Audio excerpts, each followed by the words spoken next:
yun. Medyo maliwalas yung kalsada.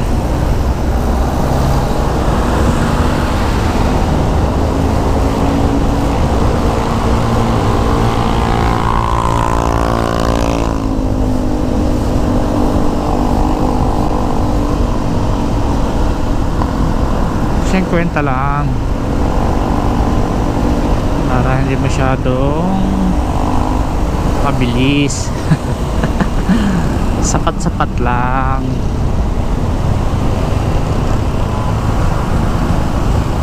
Saan ba yung motorcycle dito? Ito.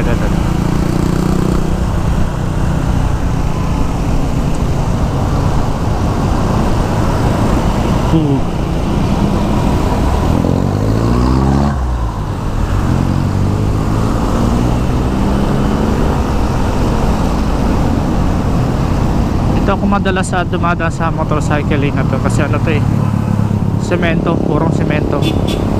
Ito kasi sa kanan kaliwa natin pala asfalto yan pero makaldag yan, parang uka-uka na siyang ano, cement, asfalto. Kaya ito yung binabaybay ko kahit pa paano makakayog yung kalsada rito. Ayun o, kinayod yung banda dyan. Ito, kinamot yan. Ito yung binabaybay ko, motorcycle naman to, asfalto kaya hindi nakamot, kinayod.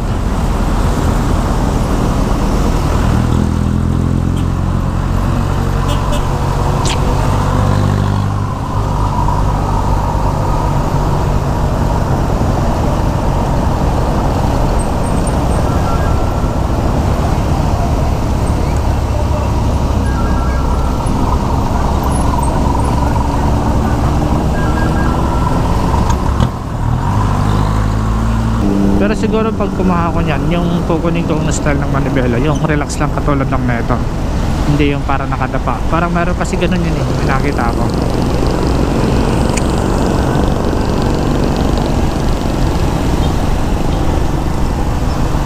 Dream bike yan, dream bike.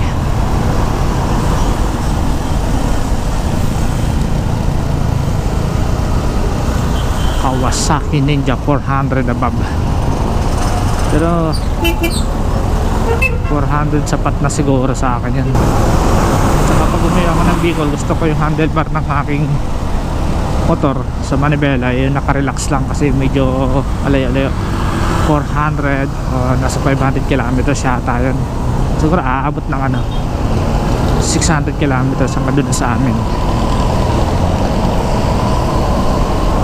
16 hours kung sapat lang yung pahinga mo. Pero kung marami kang dadaanan medyo abutin ka siguro mga 20 hours, 21 hours ganun. Hindi pa kasi ako nakakauwi sa amin Ito sa YTX gusto kong isubok dun abot ni YTX yan kasi may nakikita ko nagbablog nito, makakabot siya ng Masbate. Tsaka nakakalayo din to YTX na to, marami ako nakikita nakablog. Grabe talaga to. Pakakang ini-scramble dito. Kasi ano nga pala pinapanood ko si Budget Biyahero, YTX gamit nun.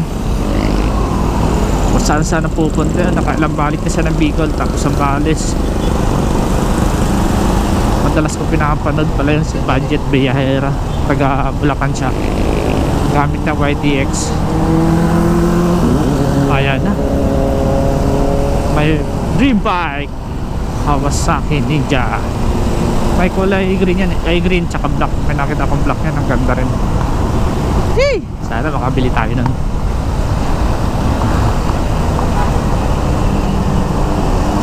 Hindi naman masama mga harap mga bossing, di ba? Pero siguro bago ako bumili nun, gawa muna ako ng bahay. Gawa muna ako bahay. Wala naman masama mga harap, malay mo.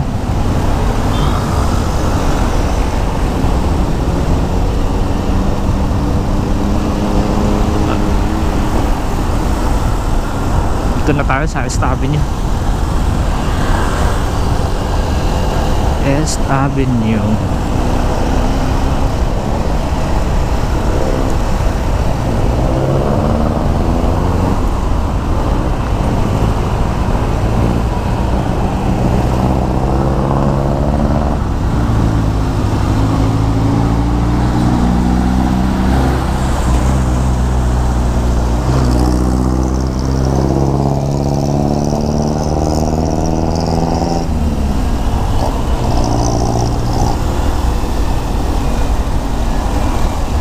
sa area na to eh. Tinatalasan ko yung paningin ko kasi ano eh, ay biglang ano dyan eh, tumatawid. Minsan wala sa pedestrian lane, yun nandito nang gagaling sa gitna. Na-experience ko na kasi dati yan eh. Tignan mo, may nakabike doon, nakaabang. Kasi ako in-expect ko talaga tatawid yung tao sa pedestrian lane, kaya doon ako nakaantay.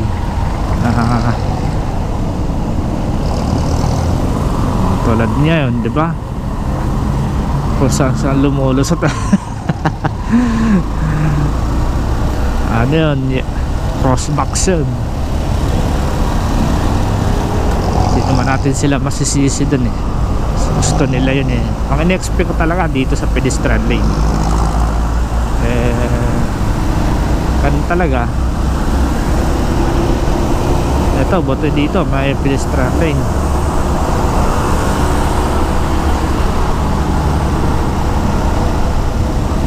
Kaya hayaan natin sila, gusto nila yun eh. Pero kung totoo talaga, delikado kasi yun eh. Kasi ang mindset ng tao, ng driver, sa pedestrian lane ka tatawid, ganun yun.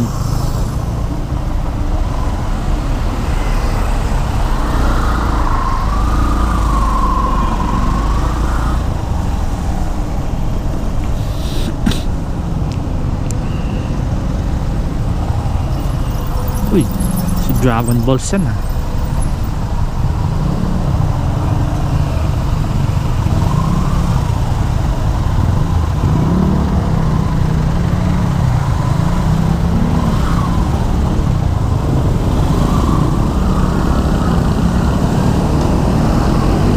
Hindi naman matraffic dito sa sabi nyo. Tingnan natin sa Cubao.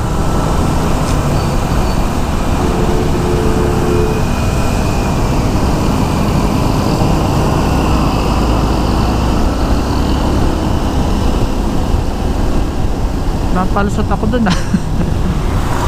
Red pala yun.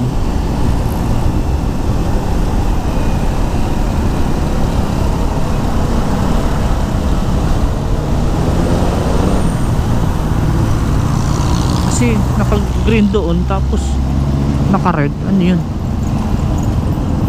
Dapat pag nag red sabay-sabay.